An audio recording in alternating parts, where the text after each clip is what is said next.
Buenas tardes, alumnos, docentes, directores y autoridades que el día de hoy nos acompañan al ciclo de conferencias programadas en el marco de las jornadas de inmersión científica que tienen como objetivo respaldar el crecimiento académico de los estudiantes de bachillerato, integrando estrategias de aprendizaje y promoviendo la inmersión científica. Agradecemos la presencia de las autoridades que el día de hoy nos honren con su presencia. Damos la cordial bienvenida a Dr. Octavio Castillo Acosta, rector de la Universidad Autónoma del Estado de Hidalgo.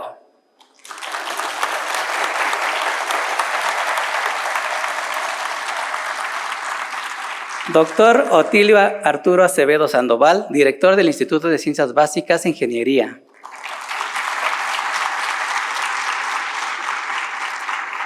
Dr. Juan Gabriel Zamora Jiménez, director de la Escuela Preparatoria número 1.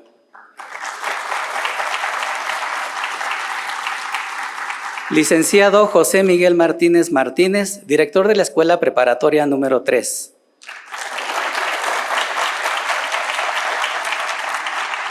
Doctor Orlando Ávila Pozos, coordinador de la División Académica. Doctora María Aurora Veloz Rodríguez, coordinadora de la División de Investigación, Desarrollo e Innovación. Licenciado Marco Antonio Alfaro Morales, coordinador de la División de Extensión de la Cultura. De igual manera, agradecemos la presencia de los funcionarios universitarios que el día de hoy nos acompañan.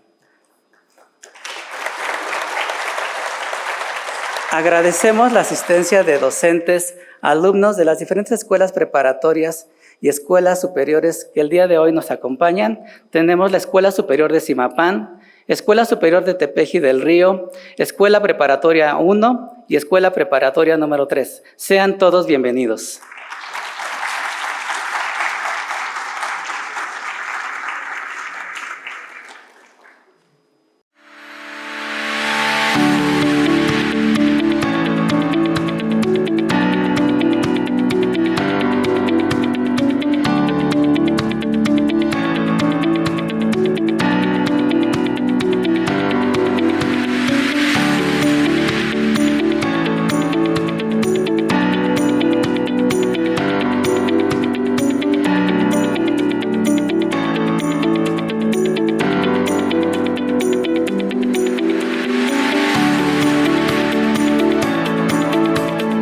Estamos haciendo prácticas en los laboratorios que cuentan con una tecnología alemana, la cual permite que todos puedan desarrollar todas sus habilidades en las ciencias experimentales.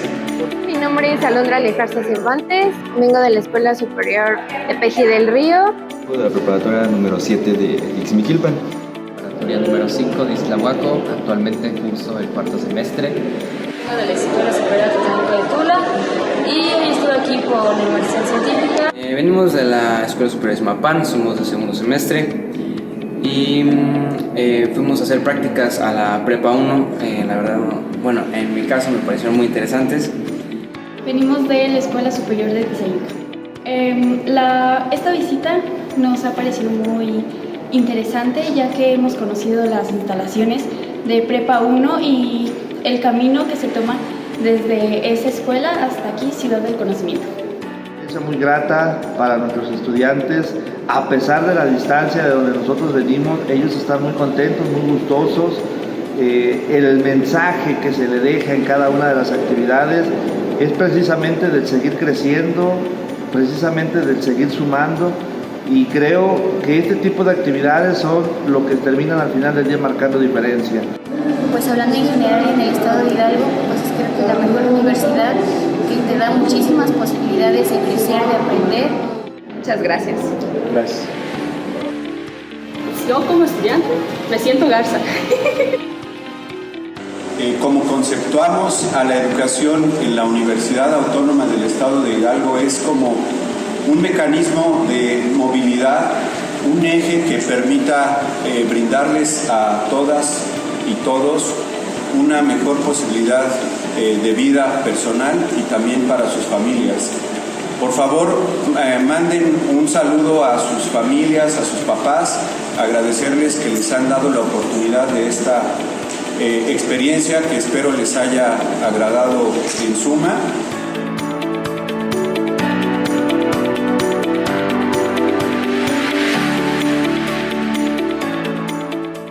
Antes de continuar, es preciso agradecer el valioso apoyo de la Rectoría y del Patronato Universitario en las gestiones para hacer posible este importante evento en beneficio de los alumnos de nivel bachillerato de nuestra universidad. Continuando con el programa de actividades, damos la bienvenida a la doctora Irene Goyenechea Mayer Goyenechea,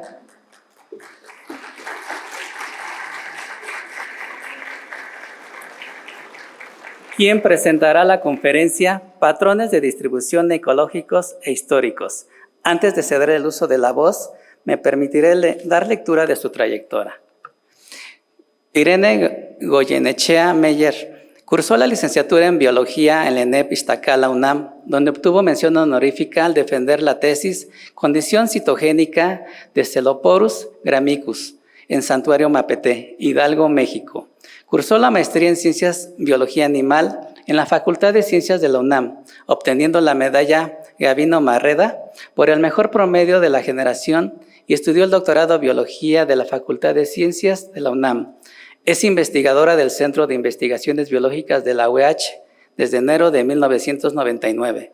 Fue candidata a investigador nacional del SNI de 1998 al 2002 y es investigadora nacional nivel 1 desde 2002.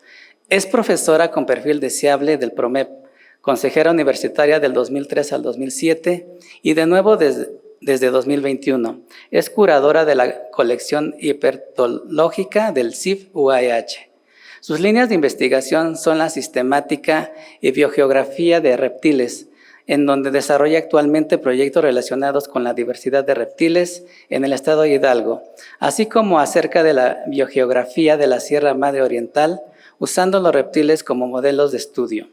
Ha impartido las cátedras de sistemática, biogeografía, hiperpetología y técnicas de muestreo en anfibios y reptiles, tanto en licenciatura como en posgrado. Ha sido parte de comités tutorales y sinodal de 154 exámenes de licenciatura y posgrado. Ha titulado 53 tesistas de licenciatura y maestría y actualmente cuenta con 7 estudiantes que realizan tesis de licenciatura y una de doctorado bajo su dirección. Ha realizado 27 proyectos de investigación con financiamiento de instituciones como el COSITE, CONACYT, CONABIO, FOMES, Museo Americano de Historia Natural, Nueva York, Red Meso, UNAM y la UEH. Tiene publicados 123 trabajos en congresos con arbitraje, 70 artículos en revistas con arbitraje, 30 artículos de divulgación, 8 libros, 34 capítulos de libro y 4 traducciones de artículos en revistas con arbitraje. Ha dictado 75 conferencias en foros nacionales e internacionales. Es miembro de varias sociedades científicas en las que destacan The Society of the Study of Amphibians and Reptiles y la Sociedad Hipertológica Mexicana. Ha sido árbitro revisor de artículos científicos y es editora de la revista latinoamericana de herpetología. Ha realizado 3 estancias de investigación en el extranjero, al Museo de Historia Natural de la Universidad de Kansas, al Laboratorio de Biología Molecular de la Universidad Brigham Young en Provo, Utah, y al Museo Americano de Historia Natural de Nueva York. Recibámosle con un fuerte aplauso.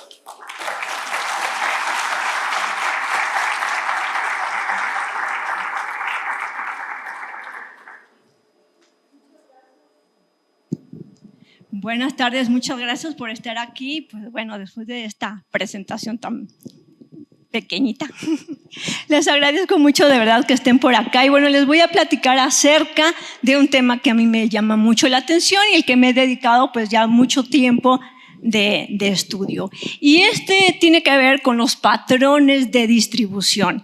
Y bueno, pues les quiero empezar platicando qué son los patrones de distribución. Bueno, antes de empezar, quisiera que nos sintiéramos en confianza y me gustaría que fuera una plática un poquito dinámica, que si de pronto les pregunto algo, me puedan contestar o si tienen alguna duda rápido, pues lo podamos resolver.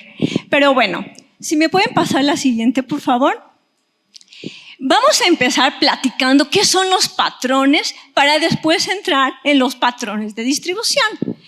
Cuando nosotros pensamos en patrones, pues espero que tengamos alguna idea de lo que es. Un patrón es algo que se repite. De manera coloquial, les puse aquí varias como definiciones que podemos encontrar o usos de los patrones. Por ejemplo, son hechos o cosas recurrentes, es decir, que se repiten. O podemos también decir que son factores o elementos que se repiten con previsibilidad. Entonces, aquí tenemos una palabra repetido, que se repiten.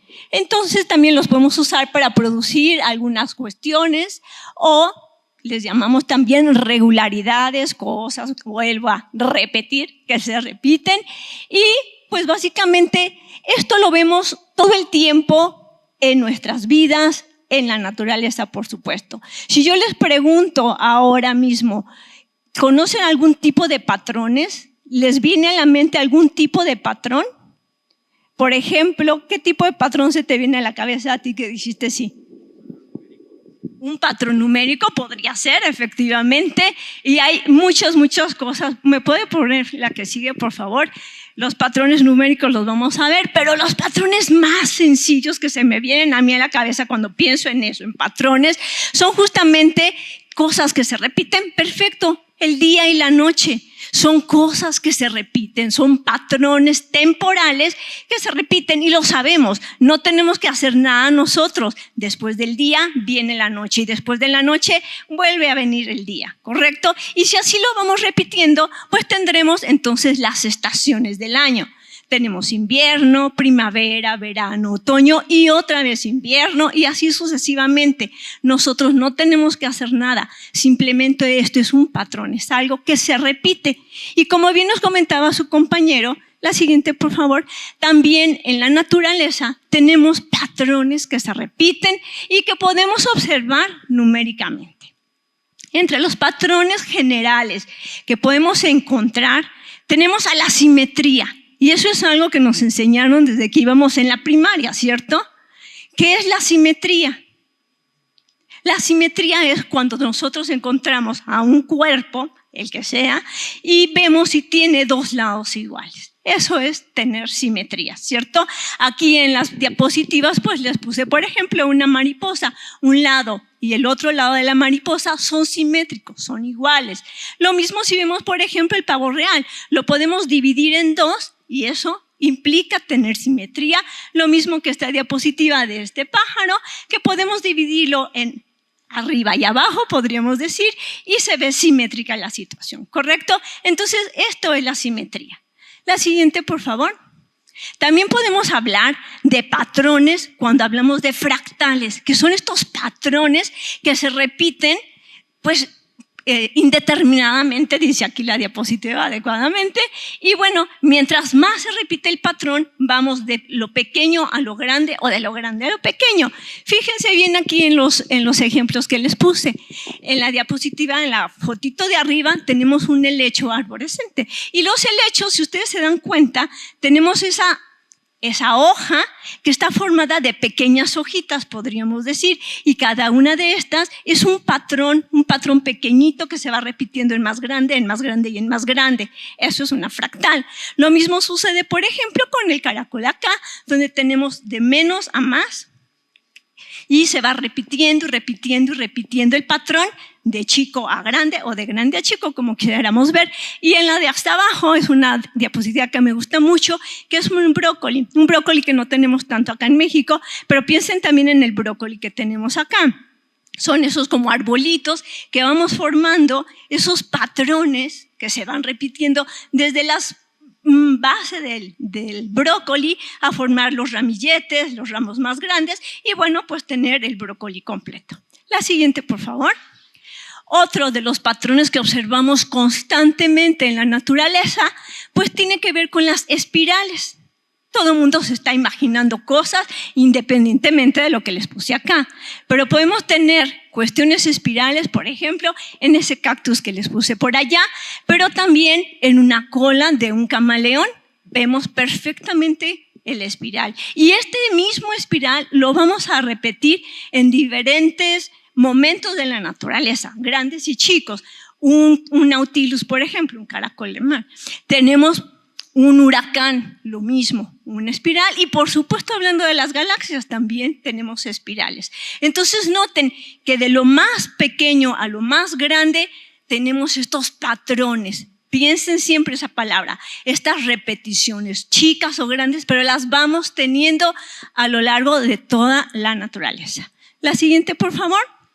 Y bueno, el cuarto patrón es el que nos estaba comentando su compañero. Me quiero imaginar esas secuencias numéricas, la secuencia de Fibonacci, que bueno, encontramos en muchísimas cosas también. Esta secuencia de Fibonacci, que es la secuencia numérica, que vamos sumando 1 más 1, 2, 2 más 1, 3, 3 más 1, así sucesivamente. Y la tenemos en muchísimas cosas, digamos, de la naturaleza. Les pongo aquí el ejemplo de una hoja, de un helecho igual. Tenemos a nosotros mismos, a los embriones, cómo nos vamos desarrollando con esta secuencia de Fibonacci, y asimismo a esta secuencia de Fibonacci también se le llama la proporción áurea, con la que los artistas pues hacen sus obras para tener esa proporción de los cuerpos. La siguiente, por favor. Entonces, todos estos patrones de la naturaleza, pues los tenemos así. Sin embargo, dentro de la biología hay una rama que es la biogeografía, que se encarga justamente de estudiar estos patrones que hay, pero sobre todo los patrones de distribución. Y entonces, cuando hablamos de biogeografía, pues podemos hablar de que un patrón es lo que ya les he dicho, estas repeticiones que nos permiten establecer comparaciones y sobre todo poder hacer predicciones de cómo se va a comportar la naturaleza en diferentes niveles. También nosotros en biogeografía podemos entonces diagnosticar patrones de acuerdo a si estamos hablando de espacio o de tiempo.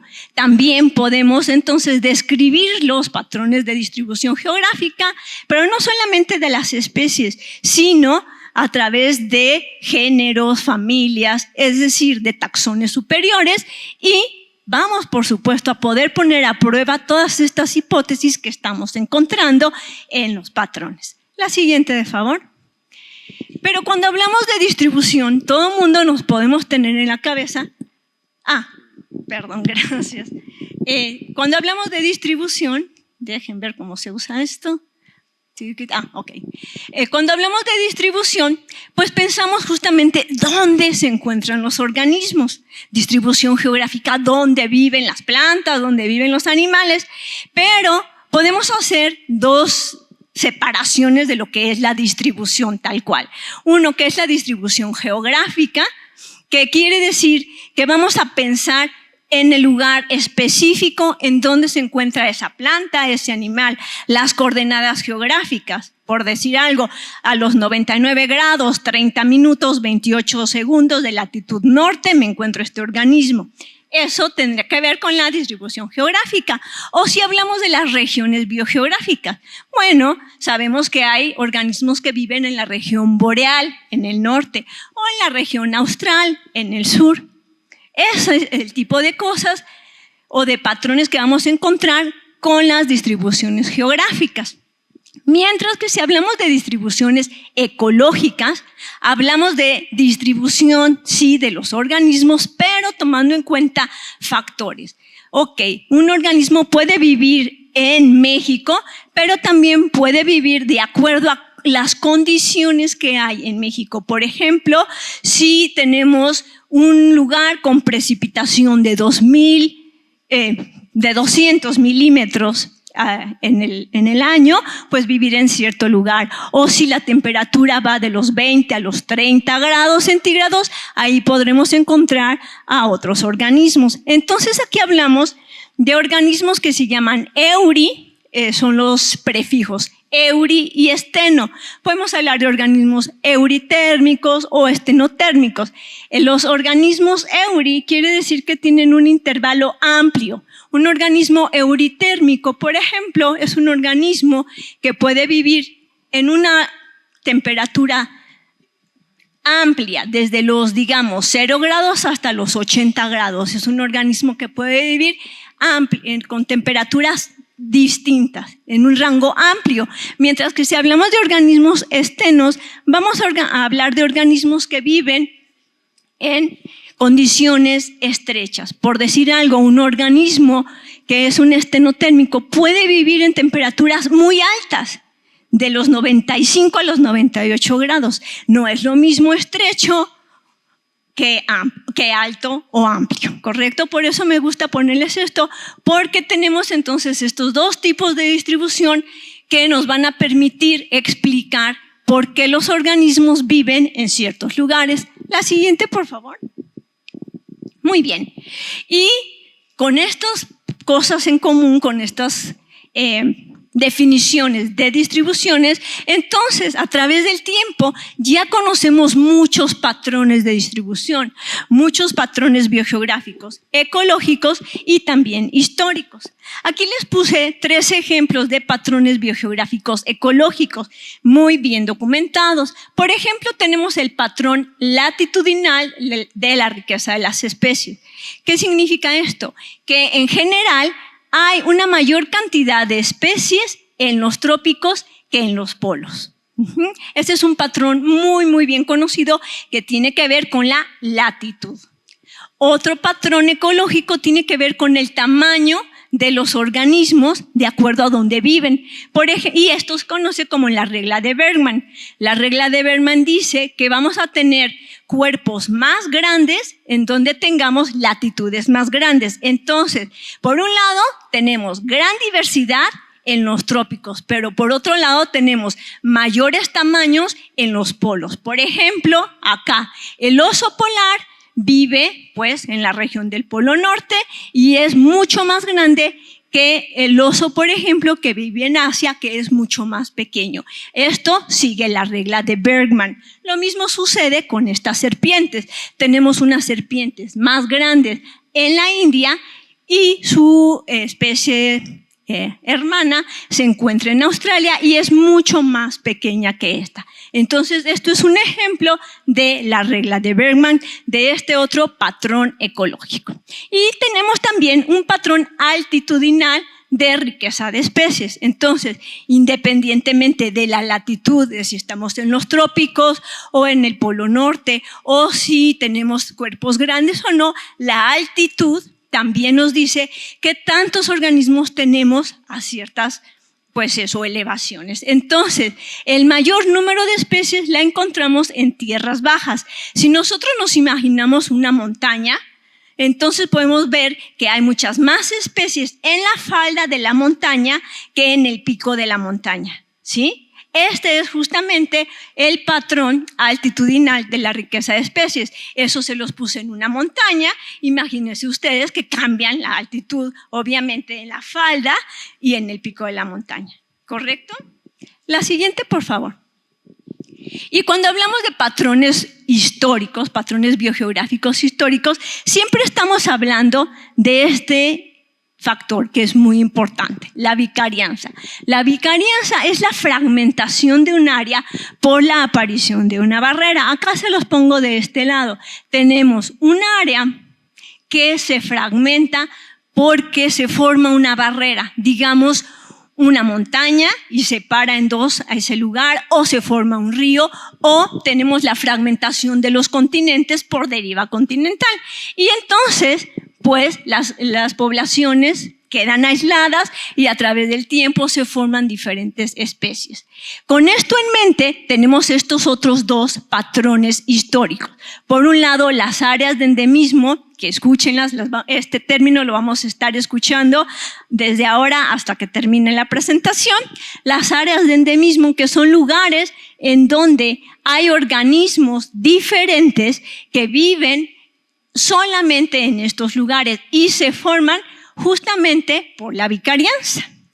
Y una consecuencia de esta vicarianza, de estas áreas de endemismo, la podemos encontrar justamente en la deriva continental. La deriva continental, que es cuando los continentes se fragmentan y han ido derivando o moviéndose a través del tiempo. Y nosotros podemos encontrar evidencia de estos, pues sobre todo con la evidencia fósil. Acá les pongo el ejemplo de Gondwana. Ustedes saben, espero que sí se acuerden de sus clases en la secundaria, no fue hace mucho tiempo, hace unos 3 años cuando más, si están en sexto semestre de la preparatoria, pues nosotros estudiamos en la secundaria qué sucedió con la deriva continental. Y entonces sabemos que hace muchos años teníamos un solo continente llamado Pangea. ¿Sí se acuerdan de Pangea? Perfecto. Y entonces Pangea se dividió en 2. En la parte del norte tenemos lo que es la Eurasia y en la parte del sur tenemos a Gondwana, donde tenemos justamente todos estos continentes: África, América del Sur, Australia, etcétera, la India.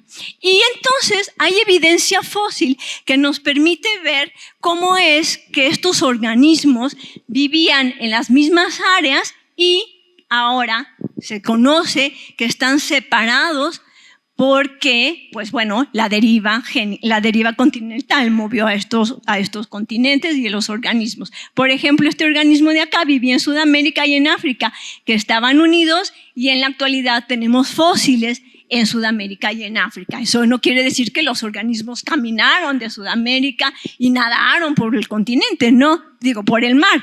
No, se sabe que estos continentes estaban juntos y se separaron a través del tiempo. Más evidencia, por ejemplo, esta de acá, de este helecho, es un helecho Glossopteryx, no importa el nombre, pero es un helecho que justamente vivió en Sudamérica, en África, en la India, en el Antártico y en Australia. Entonces, esto nos da perfecta evidencia para entender que todos estos continentes estuvieron unidos y se fueron fragmentando por deriva continental. La siguiente, por favor. Muy bien. Y pues con todo esto sabemos que nosotros podemos clasificar al mundo en biomas. Y si hacemos este tipo de clasificación, es una clasificación ecológica. ¿Qué son los biomas? Pues sabemos que son los distintos tipos de vegetación, podríamos decir, pues esos son los biomas, el conjunto de plantas y animales que viven en cierto lugar respondiendo a cuestiones ecológicas. Así de que tenemos diferentes biomas a lo largo del mundo. ¿Y qué se les ocurre a ustedes? Que tenemos las mismas plantas y los mismos animales en todos los biomas. Es decir, si yo veo la tundra, que es toda la parte azul clarita del planeta, ¿tendremos los mismos animales en toda la tundra o tendremos los mismos animales en los desiertos del mundo? ¿Qué creen ustedes? ¿Que sí o que no? Pues, la siguiente, por favor. Vamos a ver que hace muchos años, en aproximadamente 1760 y tantos, este señor, Georges Leclerc Buffon, conde de Buffon, pensaba que efectivamente sí podía haber algún tipo de distribución ecológica, que sí, efectivamente podría haber los mismos animales en la tundra o en los desiertos, pero se dio cuenta de algo muy importante. En realidad hay especies diferentes en sitios diferentes que tienen las mismas condiciones ambientales. Eso es súper importante y a veces no lo pensamos, pero es algo que dio origen a lo que se llama ahora como la ley alopátrica.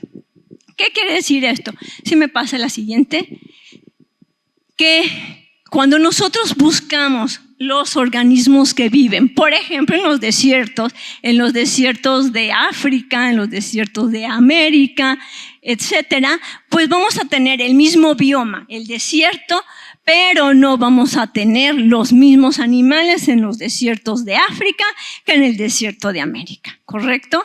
Eso es ciertísimo, ¿verdad? Lo mismo si les digo, a ver, yo quiero estudiar los bosques de pino y me voy aquí arribita a Liloche, me encuentro una especie de pino y si voy y la comparo con la especie de pinos que hay en un bosque de coníferas de Alemania, nada que ver. Sí, los dos pueden ser pinos, pero son especies diferentes. Entonces, Buffon tenía razón. Hay especies diferentes en sitios diferentes, aunque tengan las mismas condiciones. Y esto se debe a lo que vimos hace 2 diapositivas o 3, a la alopatría. ¿Correcto? Eso es un patrón biogeográfico histórico que se repite constantemente y que tenemos evidencia de ellos. Entonces, Buffon tenía razón. La siguiente, por favor.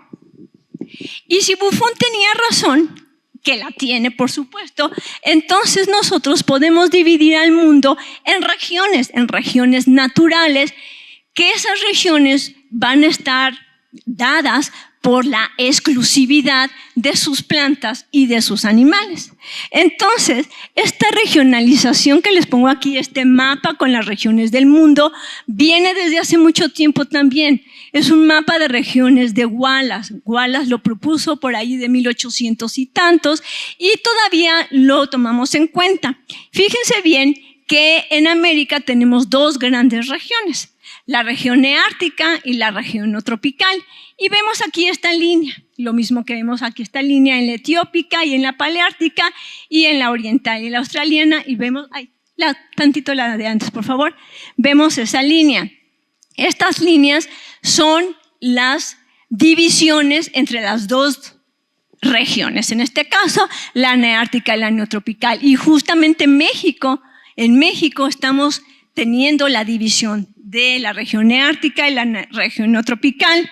Si ustedes se interesan por cuestiones de biología y se ponen a investigar en las diferentes tesis o en las publicaciones que hay de México o que escriben acerca de México, casi todo el mundo empieza escribiendo la tesis. México es un país muy importante porque es el límite entre la región neártica y neotropical y efectivamente eso es muy importante. Y bueno, dentro de México ya sabemos, hace poco tiempo digamos, ya tenemos la regionalización de México. En la región neártica tenemos a todas estas áreas azulitas, digamos, que son la provincia de California, etc. En la región neártica, neotropical, tenemos todas estas áreas del sur y correspondientes a la zona de transición mexicana tenemos estas regiones, que esas provincias son justamente las regiones montañosas de México. Tenemos la Sierra Madre Occidental, la Sierra Madre Oriental, el eje o la faja volcánica transmexicana, las tierras altas de Chiapas y la cuenca del Balsas. La siguiente, por favor. Todo esto para llevarlos justamente a lo que vamos a ver, que me interesa muchísimo, justamente a platicar de las áreas de endemismo. Hace unas diapositivas les comenté que pusieran atención en esa palabra, áreas de endemismo. Las áreas de endemismo, pues las hemos entonces estudiado muchísimo porque tenemos ya la conciencia de que desde Buffon se tenían que hablar de esto, de áreas de endemismo, pero siempre se le daba más peso a las cuestiones ecológicas, a las cuestiones de los biomas, más que las cuestiones históricas. Y bueno, ahora sabemos que las áreas de endemismo las podemos definir o las podemos encontrar en lugares donde hay congruencia de distribución de diferentes taxones. De diferentes taxones me refiero a diferentes plantas, a diferentes animales que no están relacionados, pero que tienen una distribución que concuerda, pues que es la misma distribución. La distribución se repite, que es la palabra de la conferencia de hoy, la repetición en los patrones, en las palabras, etcétera.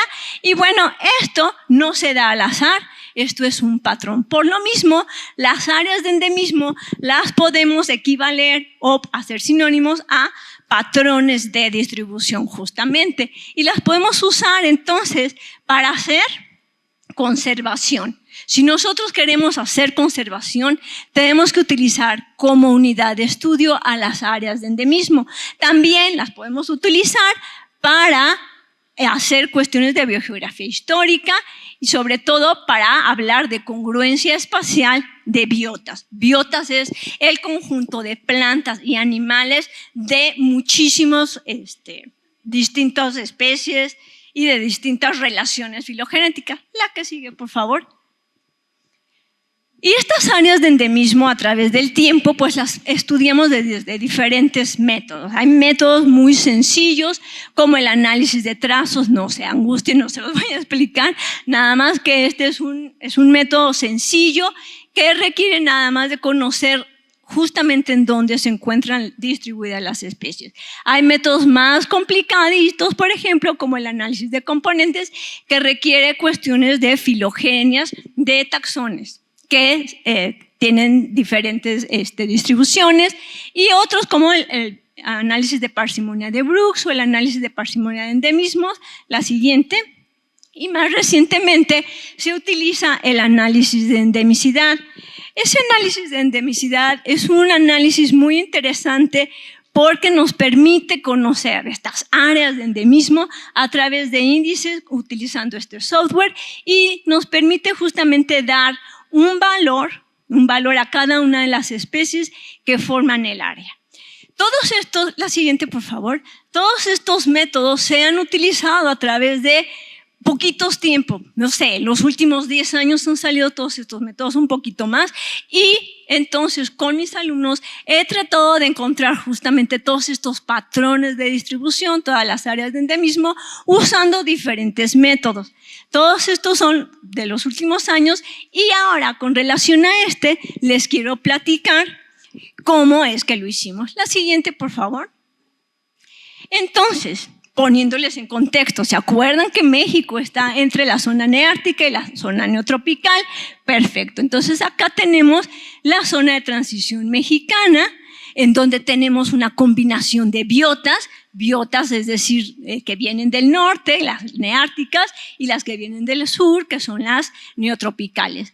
Y aquí justamente viven diferentes linajes, diferentes especies, tanto de plantas como de animales. Y en la zona de transición mexicana, les decía hace ratito, tenemos 5 provincias, que son las zonas montañosas: la Sierra Madre Oriental, la Sierra Madre Occidental, la Sierra Madre del Sur, la faja volcánica transmexicana y los altos de Chiapas. La siguiente, por favor. En esta zona de transición mexicana, uno de los tipos de vegetación preponderantes es el bosque mesófilo de montaña. Y bueno, en Hidalgo también tenemos bosque mesófilos de montaña. Acá en la parte de atrás, espero que se vea, pero les puse una foto de cómo es el bosque mesófilo de montaña. Y el bosque mesófilo también se conoce como bosque de niebla. Con eso ya nos podemos imaginar de lo que estamos hablando. Justamente son esos bosques donde hace frío, donde está la niebla todo el tiempo. Y bueno, son un ecosistema muy estudiado, pero muy amenazado. Porque si bien lo tenemos en las dos vertientes, en la occidental y en la oriental, hay menos del 1% de la superficie de México es bosque mesófilo de montaña. Sin embargo, en los bosques mesófilos hay una gran cantidad de diversidad, hay muchísimas especies de plantas y de animales. Y en la zona de transición mexicana, que es la que les estoy platicando, es la que tiene la mayor diversidad de especies por unidad de área, es decir, que hay muchísimas especies. La siguiente, por favor. En estos lugares, en estos bosques mesófilos de montaña, pues hay muchos anfibios, porque los anfibios son organismos que están muy relacionados con la humedad. Si hay humedad, pueden vivir ahí. Entonces, pues nos dimos a la tarea de buscar las áreas de endemismo, es decir, los patrones de distribución, las distribuciones que se repiten con todos los anfibios en el bosque mesófilo de montaña de la zona de transición mexicana. Y entonces, fíjense, ¿por qué lo quisimos hacer con los anfibios? Bueno, porque les digo, hay una gran diversidad, se conocen más o menos bien. Para mí, 2014 se sabía que había 183 especies de anfibios, o sea, de estas salamandras y de ranas y sapos. Pero para el 2021 ya tenemos 194 especies, es decir, cada vez que vamos al campo, o bueno, no cada vez, pero cuando vamos al campo podemos encontrarnos especies nuevas, especies no descritas, y por eso ya se tienen 194 especies. 65% de ellas, es decir, más de la mitad, son endémicas de México, es decir, que no las encontramos en ningún otro lugar del mundo. Y por supuesto, como estamos en la zona neotropical, pues están asociadas tanto a las regiones neárticas como neotropicales, y muchos de ellos están en peligro de extinción o en algún tipo de vulnerabilidad, y están enlistados en la norma oficial mexicana y en las normas internacionales. La siguiente.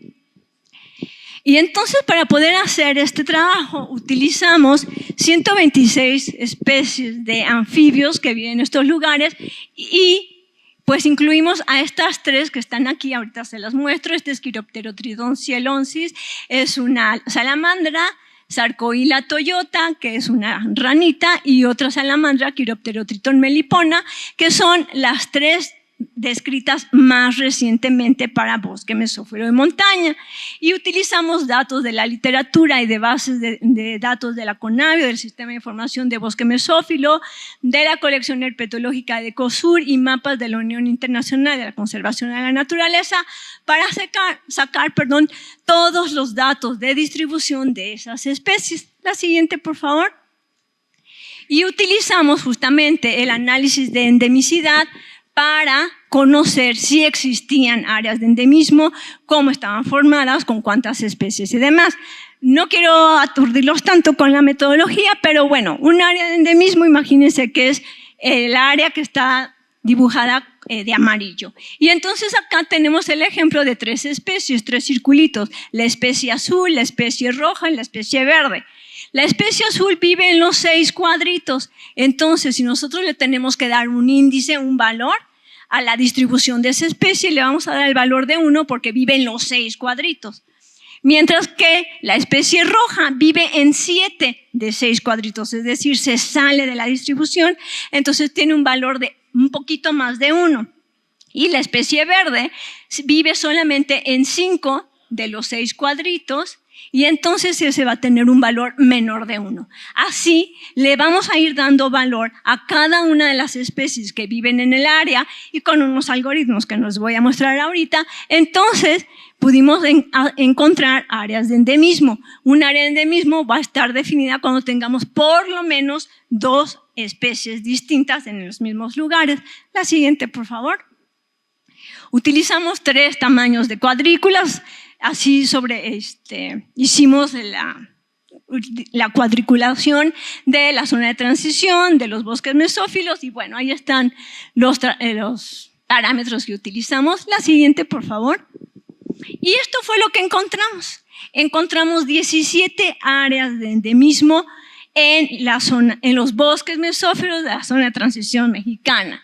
2 en la Sierra Madre Oriental, 2 en la faja volcánica, 11, fíjense bien, 11 en la Sierra Madre del Sur y 2 en los Altos de Chiapas, pero ninguna en la Sierra Madre Occidental, ninguna en el bosque mesófilo de la Sierra Madre Occidental. Y entonces aquí les muestro así rápidamente, ahorita vamos a ver, estas son las áreas de endemismo que encontramos con la escala más grande, con la escala intermedia y con la más pequeñita. La siguiente, por favor. Entonces, lo que tenemos cuando tenemos el área más grande o la escala más grande de un grado por un grado, tenemos 8 áreas de endemismo con un índice que va de 2 a 11.65, y esto lo sustentan 61 especies. Entonces, hay 61 especies con distribuciones repetidas. ¿Correcto? Y los valores pues cambian justamente por esta situación de cómo se encuentran distribuidas en las áreas. Cuando tenemos la escala intermedia, tenemos 5 áreas de endemismo que van con valores de 2 a 7.1 y 29 especies. Y cuando tenemos la escala más pequeñita de un cuarto de grado, tenemos solamente 4 áreas de endemismo con valores de 2 a 6 y 22 especies. La siguiente, por favor. Entonces, podemos ver que tenemos más áreas de endemismo cuando hablamos de escalas grandes, de escalas de un grado, y estas van disminuyendo cuando tenemos la escala intermedia y menos todavía cuando tenemos las áreas de un cuarto de grado. Y lo más bonito es que tenemos áreas de endemismo pequeñas que se anidan o que están dentro de las más grandes. Por ejemplo, esta de acá, la podemos embeber acá, está embebida o la podemos encontrar dentro de ella y está dentro de estas. Entonces, eso nos da una fortaleza todavía más grande para estas áreas que vamos encontrando. Y entonces, pues estas grandes, por supuesto, tienen sobre todo bosque mesófilo de montaña. La siguiente, por favor. En resumen, todo esto es lo que estuvimos platicando, ya no se los voy a decir porque es justamente lo que creo yo que les vine a explicar en este momento, ¿no? Que la naturaleza sobre todo se repite y me gustaría, más que yo repetirles esto, que ustedes me comentaran algo acerca de esto para hacerlo, como les dije yo al principio, dinámico y que yo les pregunte a ustedes y que ustedes me pregunten a mí acerca de estas cosas que vimos en la presentación. Entonces, esta sería mi última diapositiva y pues si tienen alguna duda, alguna pregunta, pues con mucho gusto aquí estoy. Nada, ninguna duda, todo súper bien.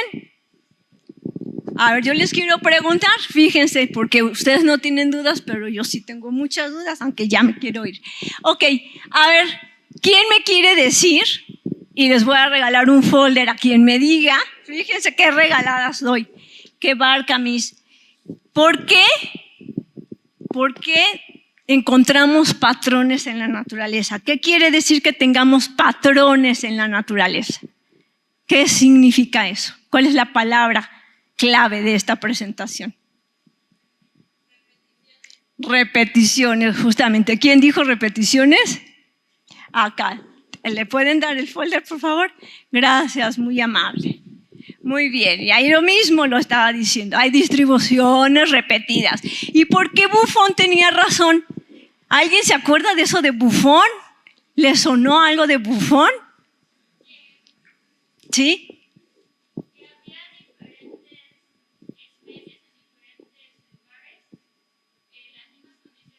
Exactamente, que no importaban tanto las distribuciones, las condiciones climáticas, teníamos entonces diferentes especies. Muchas gracias, muy bien, perfecto.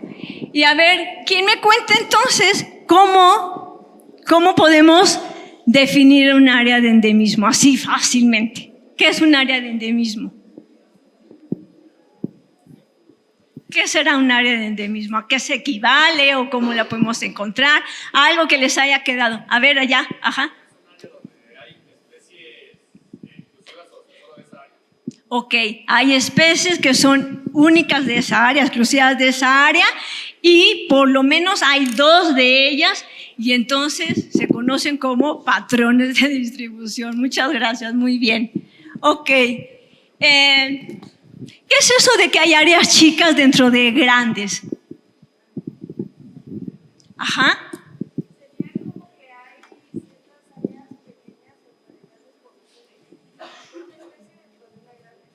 Claro, hay áreas grandes y dentro de ellas tenemos áreas pequeñitas, anidadas dentro de ellas, entonces hay patrones chiquitos dentro de patrones grandes, correcto, muy bien.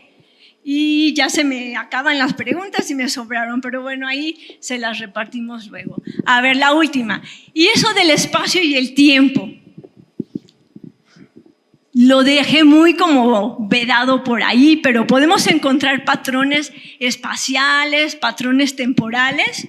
¿Quién me da un ejemplo de un patrón temporal? A ver. ¿Un huracán? No, un huracán no. El día y la noche. ¿Quién dijo el día y la noche? Muy bien, a ver. El día y la noche se lleva un folder. A ver, otro patrón. Las estaciones, vale, órale, las estaciones, otro foldercín por acá. A ver, me quedó la duda, ya me puse preocupada. Sí pusimos una imagen de unos huracanes, sí es cierto, de un huracán, sí es cierto. ¿Por qué un huracán salió en la diapositiva? Por las espirales, efectivamente. Ah, bueno, entonces no todos se durmieron en la presentación. Muy bien, por eso justamente tenemos a los huracanes. A ver, me quedan como, bueno, un montón de folders, pero 2 libretas o 3 creo. ¿Qué otro patrón tenemos? A ver, así de, a ver.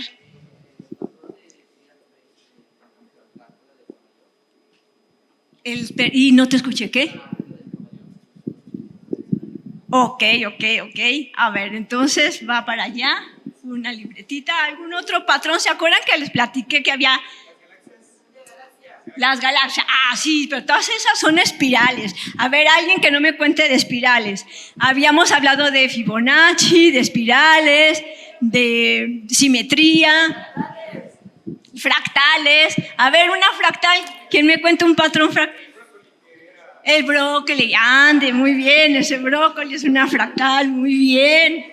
Así nos vamos a acordar siempre que estemos comiendo nuestro brócoli. Gracias. ¿Y de simetría? A ver, alguien de simetría, ya la última. Las mariposas. Ah, órale, pero las mariposas, ¿qué? ¿Los lados de las mariposas o qué?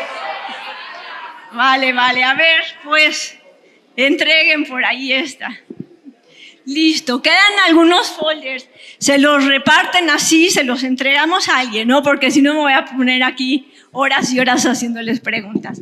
Pero muchísimas gracias por estar aquí. Ese es el tipo de cosas que hacemos en mi laboratorio y pues ya saben que si tienen que elegir carrera, una de las carreras súper bonita es la biología, de verdad.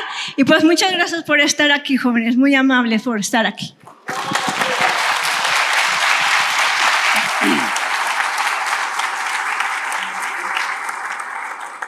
Agradecemos a la doctora Irene Goyenechea Mayer Goyenechea por su brillante participación en este ciclo de conferencias. Invitamos respetuosamente al doctor Octavio Castillo Acosta, rector de la Universidad Autónoma del Estado de Hidalgo, a hacer entrega del respectivo reconocimiento que a la letra dice: Universidad Autónoma del Estado de Hidalgo otorga el presente reconocimiento a Irene Goyenechea Mayer Goyenechea por su valiosa participación con la conferencia magistral Patrones de distribución ecológicos e históricos en el marco de las jornadas de inmersión científica celebradas del 5 al 13 de diciembre de 2023. Amor, Orden y Progreso, Mineral de la Reforma Hidalgo, a 11 de diciembre de 2023. Firma, doctor Octavio Castillo Acosta, rector.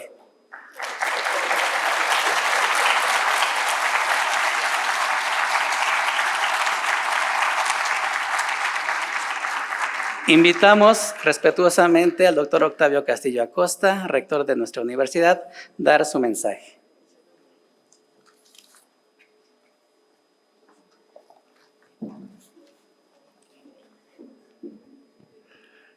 Gracias, muy buenas tardes. Seré breve, la verdad es que estoy muy lastimado de mi garganta y luego con el clima que está aquí. Me da mucho gusto saludarles, jóvenes estudiantes. Les agradezco que aún fuera del periodo escolar que contempla nuestro calendario, estén en esta actividad. Por supuesto, saludo a los directores y a los funcionarios que nos acompañan esta tarde. Y de manera especial quiero agradecer a la doctora Irene la conferencia. Llevamos muchos años de conocernos y es la primera posibilidad que tengo de escucharla. Yo les diré, jóvenes estudiantes, que lo que hoy hemos escuchado y a quien hemos escuchado, pues sin duda es una científica que trabaja en su universidad y que, si lo recuerdan, llegó en 1999, así que está por cumplir 25 años de trabajar en esta casa de estudios. Gracias, doctora. Es un honor dirigirme a ustedes en el marco de las jornadas de inmersión científica, un evento que refleja el compromiso de nuestra Universidad Autónoma del Estado de Hidalgo con la excelencia académica y el fomento de la investigación científica. Es en este encuentro donde alumnos de las unidades académicas de bachillerato, especialmente aquellos que tienen actividades de laboratorio, que convergen para participar en una agenda de eventos, conferencias y prácticas que les permitirán expandir sus horizontes científicos. Nosotros, como institución educativa, reconocemos la importancia de proporcionar a nuestros estudiantes las herramientas necesarias para comprender, explorar y contribuir al vasto campo del conocimiento científico. Estas jornadas de inmersión científica son un testimonio de nuestro compromiso con la formación integral de ustedes, nuestros jóvenes estudiantes, al brindarles la oportunidad de experimentar de primera mano los desafíos que la ciencia presenta. Al sumergirse en los laboratorios de ciencias básicas y de la ciudad del conocimiento, en cuanto a las ciencias básicas que forman parte del programa educativo de bachillerato, pero también en el resto de la infraestructura científica de nuestra institución. Ustedes no solo adquieren conocimientos prácticos, sino que también cultivan habilidades de pensamiento crítico, resolución de problemas y, algo importante, trabajo en equipo. En este contexto, estas jornadas no solo son un espacio para aprender, sino también para inspirar a nuestros jóvenes a convertirse en los científicos e investigadores del mañana. Nuestra universidad se enorgullece de ser un semillero de mentes brillantes y apasionadas que buscan impactar positivamente en el mundo a través de la ciencia. Alentar la investigación científica no solo contribuye al avance del conocimiento, sino que también prepara a nuestros estudiantes para enfrentar los retos del siglo XXI y convertirse en líderes en cualquiera que sea la disciplina del saber en que vayan a desempeñarse profesionalmente. Alentamos a nuestros estudiantes a aprovechar al máximo esta oportunidad, a preguntar, a explorar y a inspirarse para seguir persiguiendo el conocimiento con pasión y determinación. Agradezco a todos ustedes y a quienes organizaron este evento. Juntos estamos construyendo un camino hacia un porvenir impulsado por la curiosidad, la investigación y la excelencia académica. Muchas gracias. Muy buenas tardes.